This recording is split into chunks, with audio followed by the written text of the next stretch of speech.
நான் தென்றல தான் கல்யாணம் பண்ணிக்குவேன்னு கடைசி வரைக்கும் பிடிவாதம் பிடிச்சா பாட்டி எனக்காக கண்டிப்பா இறங்கி வருவாங்க.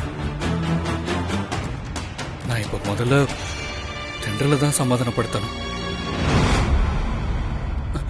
நீ இன்னும் கொஞ்சம் பொறுமையா இருந்திருக்கலான்னு தென்றலுக்கு சொல்லி புரிய வைக்கணும். அத்தை, தென்றலை கொஞ்சம் கூப்பிடுறீங்களா?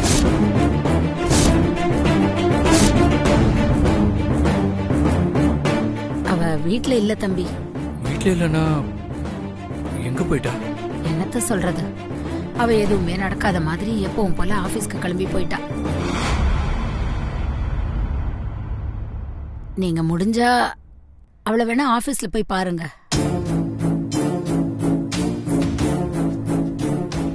நீங்க எப்படியாச்சும் தென்றல சமாதானப்படுத்தி இந்த கல்யாணம் நடந்தா எனக்கு சந்தோஷம்தான்.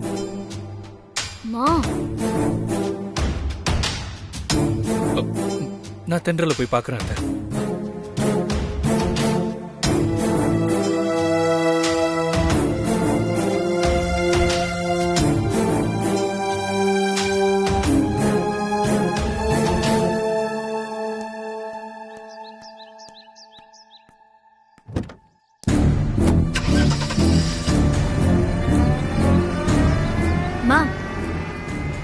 ஏமா இப்படி இருக்க?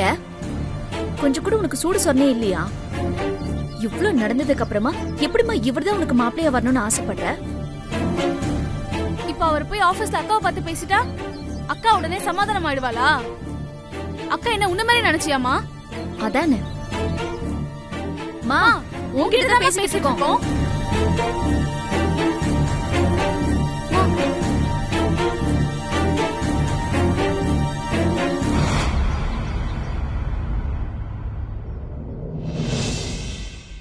ஹலோ வணக்கம். இது 92.7 பிக் எஃப்எம் டாப் 100 கலக்கல் ஹிட்ஸ் மாத்தி யோசி லைஃப் ஈஸி.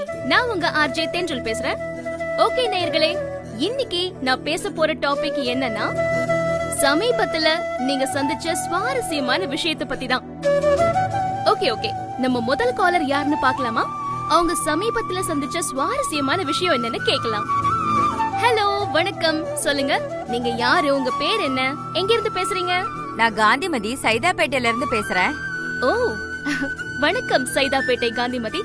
சொல்லுங்க, சமீபத்துல நீங்க சந்திச்ச சுவாரஸ்யமான விஷயம் என்ன? எல்லாம் உன் கல்யாணம் தாமா.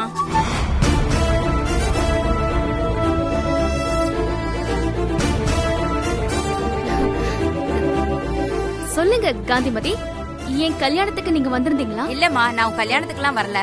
ஆனா உன் கல்யாணத்தை தான் டிவில காட்டினாங்களே.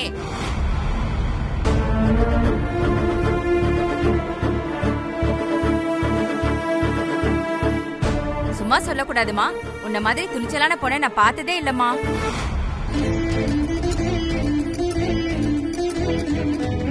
இப்படிதாம்மா இருக்கணும். இந்த கல்யாணத்துல நீ எடுத்த முடிவுதான் ரொம்ப சரியான முடிவு. நீ ஒன்னும் கவலைப்படாதம்மா, உனக்கு அந்த ஆகாசை விட நல்ல மாப்பிள்ளை கிடைப்பான்.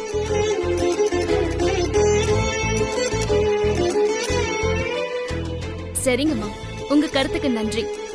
ஓகே, அடுத்த காலர் இருக்காங்க, அவங்க கிட்ட நம்ம பேசலாமா? ஹலோ, சொல்லுங்க, நீங்க யாரு? எங்க இருந்து பேசுறீங்க? அம்மா, நான் ஆவடியில இருந்து ஸ்கூல் வாத்தியார் ராமச்சந்திரன் பேசுறேன். நானும் உங்க கல்யாணத்தை பத்தி தான் கவலைப்படுறேன். உண்மையிலேயே பாரதி கண்ட புதுமை பெண்ணா அது நீதாமா.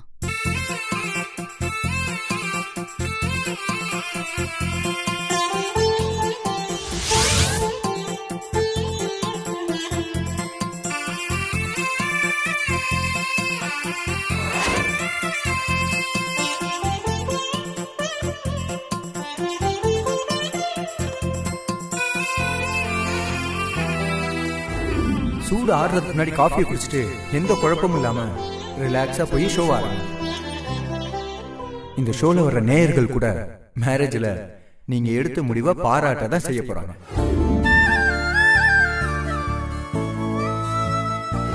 தென்றல், நீங்க இந்த கல்யாணத்துல எடுத்த முடிவு சரியான முடிவு.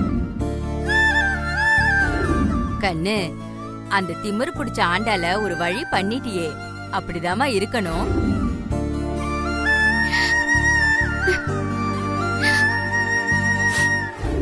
தென்றல் அக்கா, நீங்க எடுத்த முடிவுதான் சரி.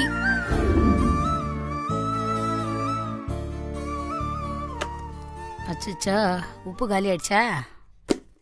ஏ நிலா, வாயேன், அண்ணாச்சி கடையில போய் 1 கிலோ உப்பு வாங்கிட்டு வாயேன்.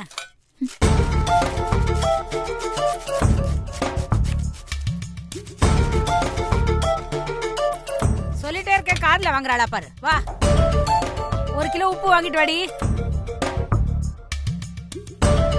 கூப்பிட்டுக்கிட்டே இருக்கேன், மதிக்காம உட்காந்துருக்கிறத பாரு. உங்ககிட்ட தாண்டி சொல்லிட்டு இருக்கேன். இந்தா போய் உப்பு வாங்கிட்டு வா போ. உப்பெல்லாம் நமக்கு எதுக்குமா? அதெல்லாம் சூடு சொன்ன இருக்கிறவங்க போட்டு சாப்பிடுறது. என்னாச்சு உனக்கு? எதுக்கு இப்ப ஏகத்தாளமா பேசிட்டு இருக்க? பின்ன என்னம்மா, கல்யாண மண்டபத்துல அந்த ஆகாஷ் அவருடைய பாட்டிக்கு சப்போர்ட் பண்ணி நம்மளோட அக்காவை விட்டு கொடுத்தாரு.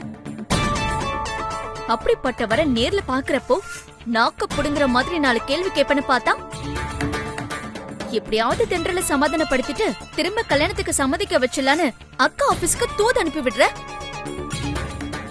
நீ ஏமா இப்படி ரோஷமே இல்லாம நடந்துக்கிற? மூடி வாய. பேச வந்துட்டா பெரிய மனுஷாட்டம். 1த்துக்கு 3 பொட்ட பிள்ளைங்களை பெத்து வச்சிருக்கேன் நான். இந்த ரோசம் மானா இதெல்லாம் பார்த்தேன்னா உங்களெல்லாம் எப்படி கரை சேர்க்கறது? அதுக்காக அக்காவை இந்த அளவுக்கு அவமானப்படுத்தின ஆகாஷ அக்காவுக்கு கல்யாணம் பண்ணி வைக்க முயற்சி பண்ணுவியா? அக்காக்கு என்ன வேற மாப்பிள்ளை கிடைக்க மாட்டாங்களா என்ன? நல்லா இருக்குடி நீ பேசுறத. 3-4 மாசமா ஆகாஷ் தான் உன் அக்காவை கல்யாணம் பண்ணிக்க போறாருன்னு ஊர் உலகத்துக்கே தெரியப்படுத்தியாச்சு. கடைசியில யார் கண்ணு பட்டுச்சோ தெரியல, மணமேடை வரைக்கும் வந்துட்டு கனவு கலைஞ்ச மாதிரி கல்யாணம் நின்னு போயிடுச்சு. அதுக்காக இந்த மாப்பிள்ளைய விட்டுட்டு வேற மாப்பிள்ளைய உன் அக்காவுக்கு கட்டி வைக்க முடியும்? ஏன் கட்டி வச்சா என்ன தப்பு? ஏண்டி, உன் அக்கா கல்யாணத்துல நடந்த சம்பவம் டிவில நியூஸ்ல எல்லாத்துக்கும் தெரிஞ்சு போச்சு. இதுக்கப்புறம் எவண்டி உங்க அக்காவை கட்டிக்க வருவான்? ஏன் வர மாட்டாங்க? கண்டிப்பா வருவாங்கம்மா. நம்ம தான் பொறுமையா தேடணும். என்னத்த பொறுமையா தேடினாலும் எவனும் வரமாட்டான். அப்படியே எவனாச்சும் பெரிய மனசு பண்ணி உன் அக்காவை கல்யாணம் பண்ணிக்கிட்டாலும் கல்யாணத்துக்கு அப்புறம் ஆகாஷ் கூட சேர்த்து வச்சு உன்னோட அக்காவை சந்தேகப்பட மாட்டான்னு என்ன நிச்சயம்? அதுக்கப்புறம் உன் அக்காவால நிம்மதியா வாழ முடியுமா? அத பார்த்துட்டு நாமளும் தான் நிம்மதியா இருந்துட முடியுமா? அதனாலதான் அவளுக்கு எந்த மாப்பிள்ளையோட நிச்சயம் ஆச்சோ அந்த மாப்பிள்ளையே கட்டி வச்சிடணும்னு நான் தவிக்கிறேன்.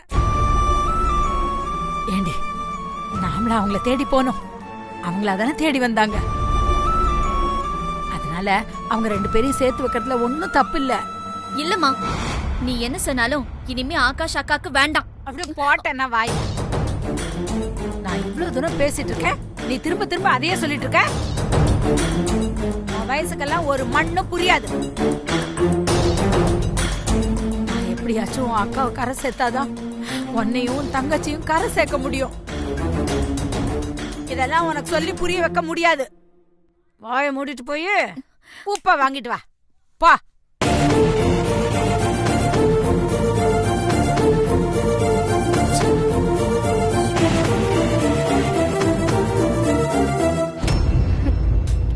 ஓகே நேர்களே, நீங்க என் மேல வச்சிருக்கிற பாசத்துக்கு ரொம்ப ரொம்ப நன்றி. இது 92.7 பிக் எஃப்எம் டாப் 100 கலக்கல் ஹிட்ஸ் மாத்தி யோசி லைஃப் ஈஸி. நான் உங்க ஆர்ஜே தென்றல் பேசுறேன். இப்போ உங்க எல்லாருக்காக ஒரு அழகான சாங் வருது.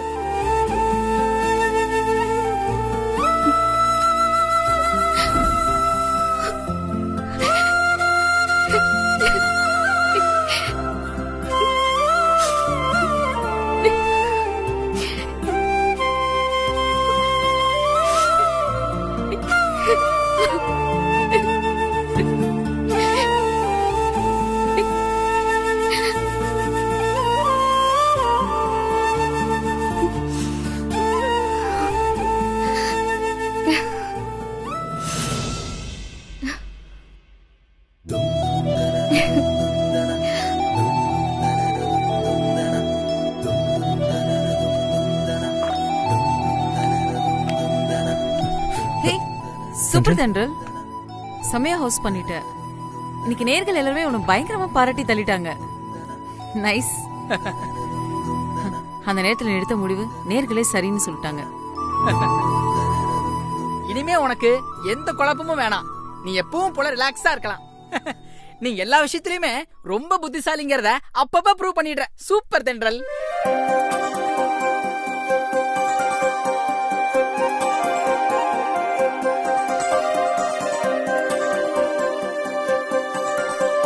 பரவாயில்ல தென்றல், நீ இன்னைக்கு ஆபீஸ் வந்தது ரொம்ப நல்லதா போயிடுச்சு.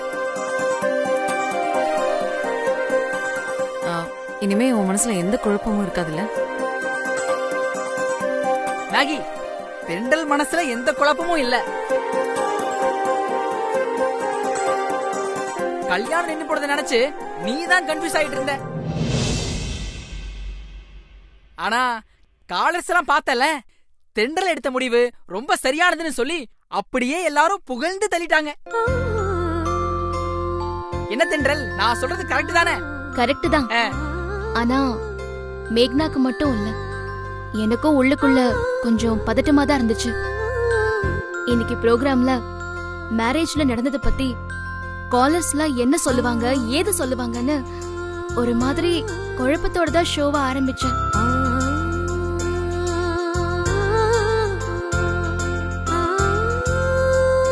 சித்து, நீ எப்படி கரெக்டா ஜட்ஜ் பண்ண? இன்னைக்கு காலர்ஸ்ல உன்னை பாராட்டுவாங்கன்னு ரொம்ப கான்ஃபிடன்ஸா சொன்ன.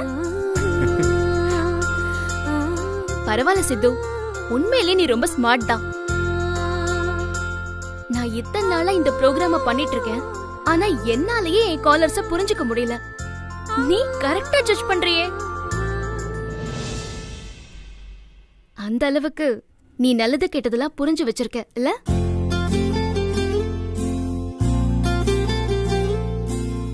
மச்சான், அவ உன்னை நல்லாதான் புரிஞ்சு வச்சிருக்கா. ஆனா நீதான் அவளை சரியா புரிஞ்சுக்காம இருக்க. சரி, நான் போய் ஜிஎம் பாத்துட்டு வந்துடுறேன். இப்பதான் தென்றல பார்க்க சந்தோஷமா இருக்கு.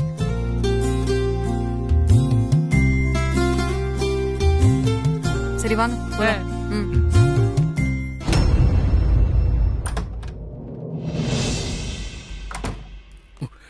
தென்றல்,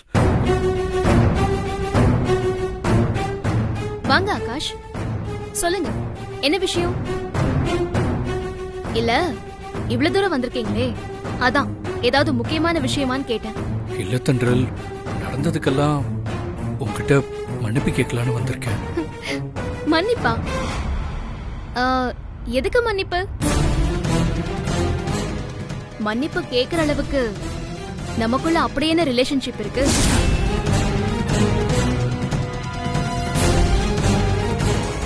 அதான் நேத்தே எல்லாம் முடிஞ்சு போச்சே.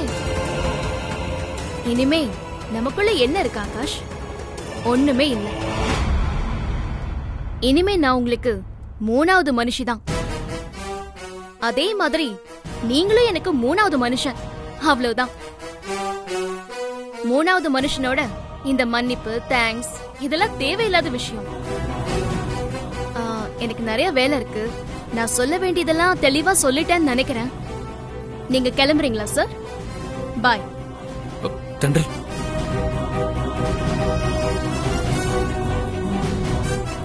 என்ன தென்றல் இப்படி எல்லாம் பேசுற? அதுக்குள்ள நான் உனக்கு மூணாவது மனுஷன் ஆயிட்டேனா? ஆமா. இனிமே நீங்க எனக்கு யாரோ தான்.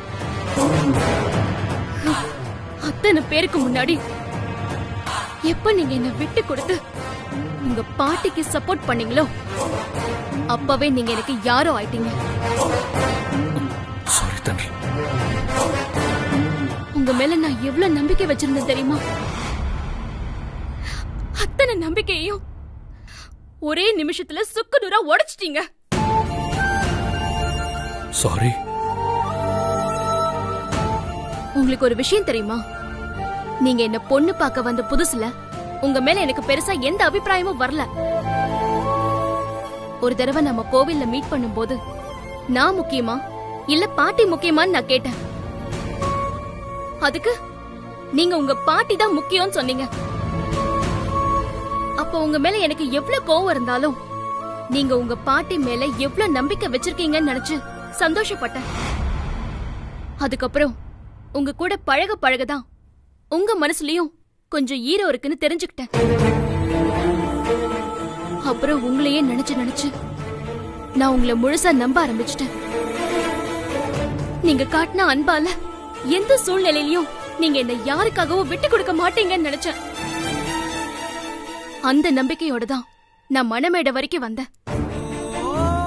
ஆனா அங்க வச்சு அத்தனை பேருக்கு முன்னாடியும் நீங்க உங்க பாட்டிக்கு சப்போர்ட் பண்ணி என்ன அவமானப்படுத்திட்டீங்கல்ல.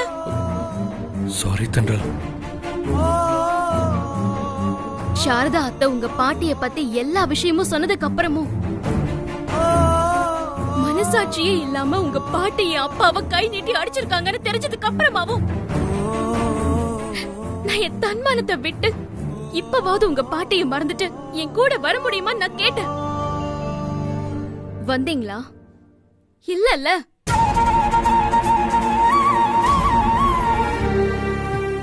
சாரி தென்றல். அப்ப நீங்க என் கூட கிளம்பி வந்திருந்தா எனக்கு உங்க மேல நம்பிக்கை வந்திருக்கும். ஆனா அப்பவும் நீங்க உங்க பாட்டி பின்னாடிதான் நின்னீங்க. சாரி. இப்ப எந்த மூஞ்சியை வச்சுக்கிட்டு என்கிட்ட மன்னிப்பு கேட்க வந்திருக்கீங்க? சாரி தென்றல். நீங்க மன்னிப்பு கேட்டா நான் உடனே எல்லாத்தையுமே மறந்துட்டு உங்களை ஏத்துக்கணுமா? என்ன என்ன அந்த அளவுக்கு பைத்தியக்காரி அப்படி நினைச்சீங்களா? சாரி தென்றல். நீங்க இப்ப வந்து என்கிட்ட இத்தனை சாரி கேக்குறதுக்கு பதிலா நேத்து மண்டபத்துல உங்க பாட்டிய என் அப்பா கிட்ட ஒரு சாரி கேட்க வச்சிருக்கலாம்ல. சாரி தென்றல்.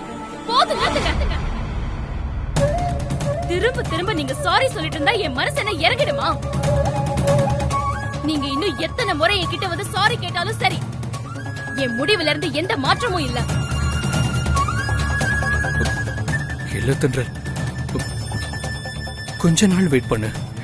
அதுக்குள்ள நான் பாட்டியை எப்படியாவது சமாதானப்படுத்தி சாரி கேட்க வைக்கிறேன். தேவையே இல்ல. ஒரு விஷயத்துக்கு காலம் கடந்து கிடைக்கிற நீதியும் மன்னிப்பும் ஒரு பிரயோஜனமும் படாது. இனிமே நீங்க என்ன பண்ணாலும் என்னால உங்களை ஏத்துக்க முடியாது. நான் உங்களை என் மனசுல இருந்து தூக்கி எறிஞ்சு 24 hours ஆச்சு.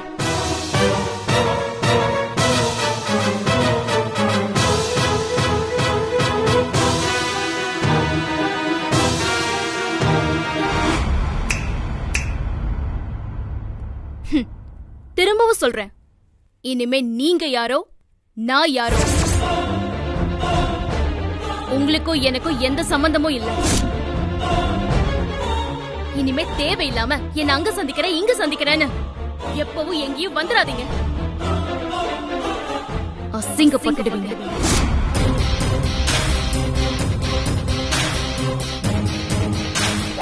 Good bye. தென்றல்.